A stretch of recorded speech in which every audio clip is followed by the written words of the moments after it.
नमस्कार दोस्तों, स्वागत है आप सभी का online rate of study channel पर। फिर से दोस्तों आप सभी के बीच आज 69,000 को लेकर इस वीडियो में दोस्तों हम बात करने वाले हैं अंतहीन विवादों में फंसी 69,000 को लेकर 69,000 शिक्षक भर्ती कट ऑफ फैसले के बारे में 60, 65, 40, 45 और 37,339 का जो मामला है दोस्तों, उसके बाद क्या होगा, 69,000 शिक्षकों को नियुक्ति पत्र कब मिलेंगे, MRC को लेकर, NOC को लेकर, 4% PH आरक्षण को लेकर, उत्तर कुंजी पेपर रद्द, 22,000 सीटें, 1100 सीटें और भी दोस्तों तमाम जो मुद्दे भर्ती के अंदर लगे हुए हैं लगातार इसके बारे में अभ्यर्थी तरफ से दो चीज़ें पूछी जाती हैं। पहला सवाल ये होता है, क्या इनकी वजह से, क्या इनमें से कोई ऐसा मुद्दा है जिसकी वजह से भर्ती रुक सकती है। दूसरा सवाल ये देखने के लिए मिलता है कि इन सभी मुद्दों की सुनवाई क्या होगी, कब तक दोस्तों जो इनका निस्तारण देखने के लिए मिलेगा और आगामी समय के अंदर भर्ती पर इनका क्या प्रभाव पड़ने वाला है। तो लगभग दोस्तों सारे के सारे सवालों के जवाब आपसे को इसी वीडियो में मिल जाएंगे। तो वीडियो को लाइक शेयर करना बिल्कुल ना भूलें, साथ में चैनल को सब्सक्राइब कर लें और बेल आइकन को दबा लें, जिससे कि आप सभी को लेटेस्ट वीडियोज नोटिफिकेशन मिलते हैं।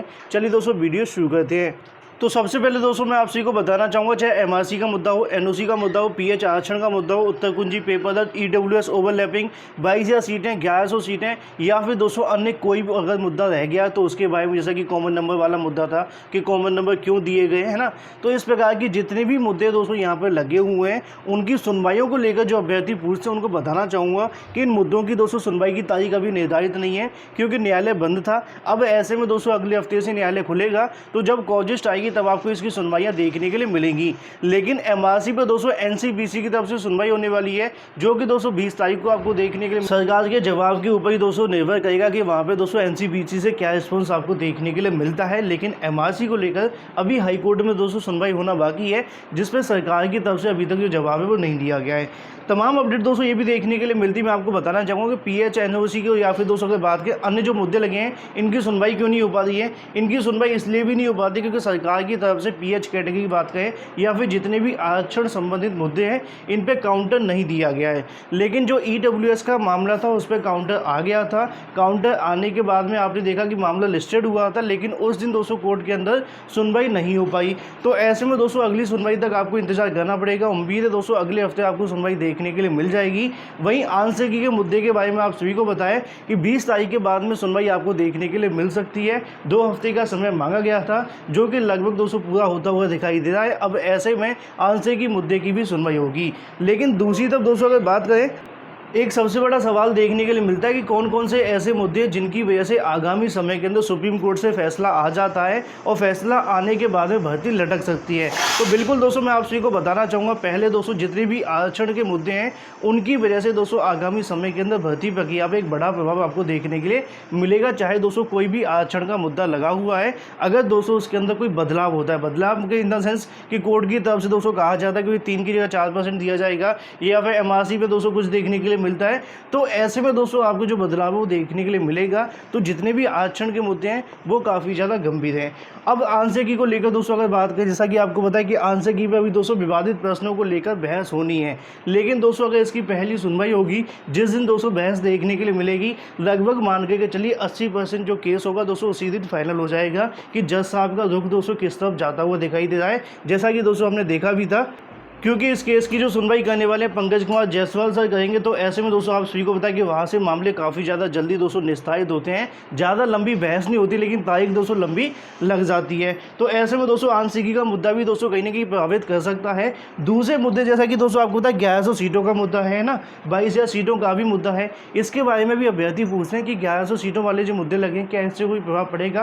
पहला सवाल यह है कि 1100 सीटों वाला जो मुद्दा होगा वो सेकेंड काउंसलिंग के अंदर ही दोस्तों आपको क्लियर होता हुआ दिखाई देगा। अगर कोर्ट यहाँ से ऑर्डर दे देती है कि 1100 सीटों को भर दो, तब भी वो सेकंड काउंसलिंग में ही भरी जाएंगी, ठीक है। वहीं दूसरी तरफ दोस्तों 22,000 सीटों का जो मुद्दा लगा हुआ था, आप सभी को बताना चाहूँगा कि सुप्रीम कोर्ट के अंदर कोई खास सुनवाई तो नहीं हुई है, लेकिन आगामी समय के अंदर जो सुप्रीम कोर्ट का ऑर्डर देखने के लिए मिलेगा उसके अंदर दोस्तों अगर कोई बहस दाखिल की गई होगी रिटन के अंदर, क्योंकि मौखिक तो कोई बहस हुई नहीं है, अगर रिटन में दाखिल होती है तभी दोस्तों आपको फैसला देखने के लिए मिलेगा। अदरवाइज जो 22,000 सीटों का मुद्दा लगा हुआ था या फिर जो भारांक का मुद्दा था वो पूरे तरीके से दोस्तों साइड से रख दिए जाएंगे। सबसे महत्वपूर्ण चीज़ आएगी दोस्तों कट ऑफ मुद्दे के फैसले के बारे में। तो ये तो दोस्तों मैंने आप सभी को बता दी कौन कौन से ऐसे मुद्दे हैं जिनकी वजह से भर्ती प्रभावित हो सकती है। और सबसे सीरियस मैटर है MRC का, जिसके बारे में दोस्तों मैंने पिछले कई दिनों से आप सभी को कई चीज़ें चीज़ें बता भी दी हैं।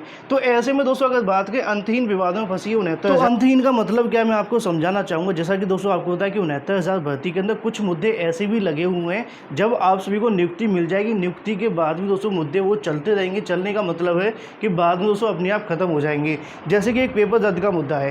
पेपर रद्द कराना इतना आसान काम नहीं है। हालांकि दोस्तों आप सभी को ऐसा देखने के लिए मिल रहा है, याचिका पहले ही बहुत डाली गई हैं, फिर से डाली जाएंगी। लेकिन दोस्तों अगर बात करें 69,000 भर्ती रद्द होने का दोस्तों 1% भी चांसेस नहीं है। तो ये जो मुद्दा है दोस्तों काफ़ी लंबे समय तक आपको देखने के लिए मिलता रहेगा, जब तक इस पर आपको सुनवाई देखने के लिए मिलेगी, या तो याचिका खारिज होगी या जो भी होगा। लेकिन इस मुद्दे से दोस्तों ज़्यादा भर्ती के ऊपर प्रभाव नहीं पड़ेगा। हाँ, जांच हो सकती है। जांच होना दोस्तों एक अच्छी चीज़ भी है, जिसके बारे में मैंने कई बार आप सभी को बताया भी है, क्योंकि जांच होने से दोस्तों जो फर्जीवाड़े वाले अभ्यर्थी वो यहाँ से बाहर हो जाएंगे। लेकिन जांच किस प्रकार हो रही है, कहाँ तक पहुँची है, इसके बारे में दोस्तों आप सभी को पता ही है।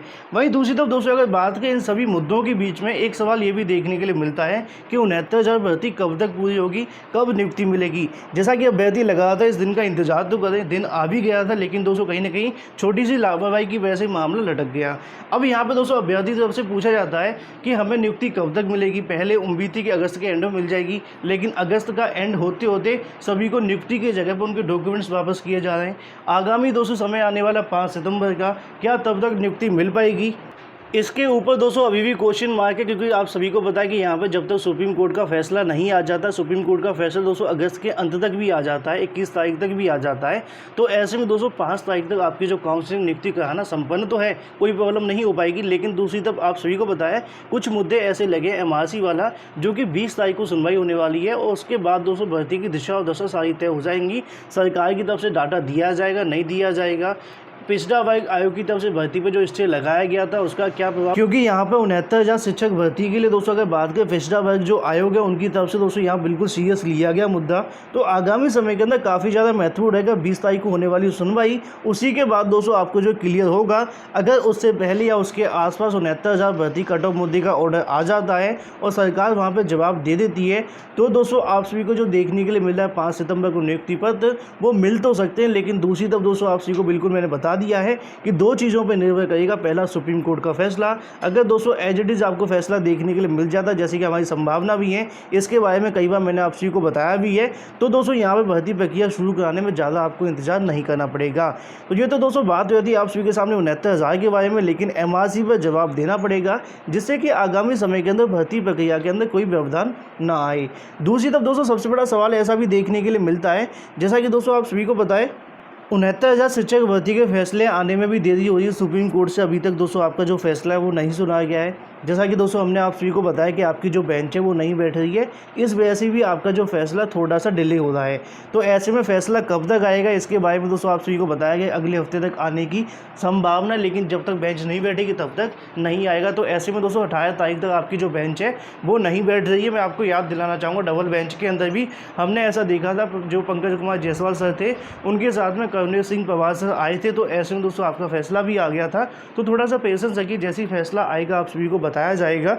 लेकिन इस वीडियो में दोस्तों हम बात करें कि फैसला आने के बाद में भर्ती प्रक्रिया आरंभ हो पाएगी कि नहीं हो पाएगी, कब तक हो पाएगी। जैसा कि दोस्तों मैंने आप सभी को बता दिया है कि 5 सितंबर तक भी हो सकती है, सरकार चाहे तो 20 तारीख को दोस्तों MRC मुद्दे को क्लियर कर दे, जिससे कि यहाँ पर दोस्तों NCBC से जो स्टे लगा है वो क्लियर हो जाएगा। बाकी जो हाई कोर्ट के अंदर मामला गया हुआ है वो दोस्तों वो भी काउंटर के द्वारा ठीक हो सकता है, अगर सब कुछ ठीक है। बाकी जैसा कि दोस्तों मैंने आप सभी को बताया कि अन्य जितने मुद्दे लगे आरक्षण वालों को छोड़ दिया जाए, तो किसी से दोस्तों भर्ती पर इतना आपको जो प्रभाव है वो देखने के लिए नहीं मिलेगा, चाहे वो आंसकी का मुद्दा क्यों ना हो। क्योंकि जब तक आंसकी पर पूरे तरीके से दोस्तों बहस होकर स्पष्ट नहीं हो जाता है, तब तक दोस्तों फिलहाल भर्ती के ऊपर कोई प्रभाव नहीं है। तो यहाँ पर दोस्तों आप चीज़ों को समझ सकते हैं कि फैसला दोस्तों कभी भी आ सकता है, कब आएगा इसके बारे में थोड़ा इंतजार है। लेकिन जो दोस्तों अंतहीन विवाद लगे हुए हैं, कुछ ऐसे भी विवाद हैं जो भर्ती पूरी होने के बाद भी दोस्तों लटके रहेंगे, लेकिन कुछ ऐसे विवाद हैं जिनकी वजह से भर्ती लटक सकती है। तो उस पर दोस्तों अगर सरकार ध्यान दे तो आगामी समय के अंदर दोस्तों आपको समय पर नियुक्ति मिल जाएगी। और जो शिक्षक दोस्तों बार बार कमेंट करके मुझसे पूछते हैं कि सर कब तक नियुक्ति मिल सकती है, कब तक भर्ती प्रक्रिया पूरी होगी, तो सब कुछ दोस्तों सही तरीके से किया जाएगा तो सितंबर के अंदर आपको जो नियुक्ति मिल सकती है, ऐसी दोस्तों उम्मीदें भी है। लेकिन जैसा कि आपको पता है कि जून के अंदर भी हमने देखा था कि नियुक्ति मिलने पर दोस्तों आप सभी के बिल्कुल एक दिन पहले दोस्तों जो भर्ती पर स्टे लग गया, वो इसी वजह से लगा था दोस्तों। तमाम जो मुद्दे लगे होते हैं उन पर कहीं ना कहीं ध्यान नहीं दिया गया। दूसरी तरफ कट ऑफ मुद्दे का दोस्तों फैसला बिल्कुल यहाँ से फाइनल होने वाला है। जैसे ही फैसला आएगा दोस्तों वो खत्म हो जाएगा। तो सबसे महत्वपूर्ण मुद्दा दोस्तों 69,000 का अगर इस वक्त कोई है तो वो है दोस्तों कट ऑफ का मुद्दा। जैसे ही वहाँ से फाइनल होता है उसके बाद MRC की वजह से दोस्तों एक प्रभाव आपको देखने के लिए मिल सकता है। बाकी जो भी होगा दोस्तों आप सभी के सामने आ ही जाएगा। तो फिलहाल दोस्तों फैसले का इंतजार करिए। उम्मीद है दोस्तों आगामी कॉलेज के अंदर आपको जो फैसला है वो देखने के लिए मिल जाएगा, जो कि 60, 65, 40, 45, साथ में 37 या 339 सीटों का मामला यहाँ से क्लियर होगा। अब ऐसे में फैसले को लेकर सोशल मीडिया पर तमाम दोस्तों आपको अफवाहें देखने के लिए मिलती हैं, चाहे बीएड को बहाल करने के संबंध में हो या फिर अगर बात करें 37 या सीटों को दोस्तों यहाँ पर देने के संबंध में हो। मैंने एक वीडियो दोस्तों आप सभी के लिए बनाया था जहाँ पे दोस्तों मैंने आपको बताया था कि बीएड अभ्यर्थी क्या कहते हैं, बीटीसी अभ्यर्थी क्या कहते हैं, साथ में शिक्षा मित्र क्या कहते हैं। तो ऐसे में दोस्तों फैसले को लेकर इन चीज़ों को आपको समझना पड़ेगा कि चाहे वो शिक्षा मित्र वो अपने तरीके से दोस्तों फैसले को जो है कहीं ना कहीं देखेंगे और साथ में जो बीएड बीटीसी हैं वो अपने तरीके से देखेंगे। लेकिन आपको जो फैसला देखना दोस्तों विश्लेषण के आधार पर देखना है, किस प्रकार बहस हुई सिंगल बेंच डबल बेंच के अंदर, साथ में सुप्रीम कोर्ट के, चाहे वो बीएड का मुद्दा रहा हो या फिर दोस्तों कट ऑफ का मुद्दा रहा हो, जिस पर दोस्तों आपको जो बहस है वो देखने के लिए मिली है। तो ऐसे में जो दोस्तों अगर बात करें बीएड के बारे में, जज साहब की तरफ से टिप्पणी की गई थी कि बीएड को यहाँ से बाहर नहीं किया जाएगा। लेकिन दूसरी तरफ दोस्तों आपको देखा कट ऑफ पर टिप्पणी ऐसा देखने मिली कट ऑफ ज़्यादा है। दूसरे दिन दोस्तों ऐसी कोई टिप्पणी नहीं आएगी कट ऑफ ज़्यादा या फिर दोस्तों अगर बात करें 60% ज़्यादा रखा गया है, किस प्रकार रखा गया है। तो यहाँ पर दोस्तों आपको इंतजार करना पड़ेगा। इस प्रकार की दोस्तों सोशल मीडिया पर जो आपको दावे देखने के लिए मिलते हैं उसके बारे में हमने आपको पहले भी कई बार क्लियर कर दिया है। तो डिसीजन को लेकर दोस्तों ज़्यादा आप भी इंतजार मत हुआ करिए। ये थे दोस्तों सारे के सारे मुद्दों के बारे में लेटेस्ट जानकारी। मुझे उम्मीद आप सभी को वीडियो पसंद आएगा। वीडियो पसंद आए वीडियो को लाइक शेयर करना बिल्कुल भूलें। Thank you for watching this video.